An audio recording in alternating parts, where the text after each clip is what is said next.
Police বুঝবে, আইন বুঝবে। না না আইসি সাহেব আছে, না না আইনের মধ্যে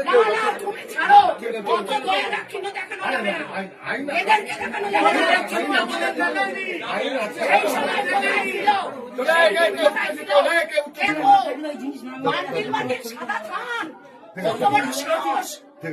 সাদা থান রেখেছে, ও মেয়েদেরকে কি মনে করে?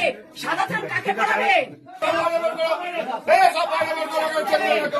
চলো চলো, চিল্লিও না, কেউ চিল্লিও না। পুলিশ বসে আছে, পাবলিকের মা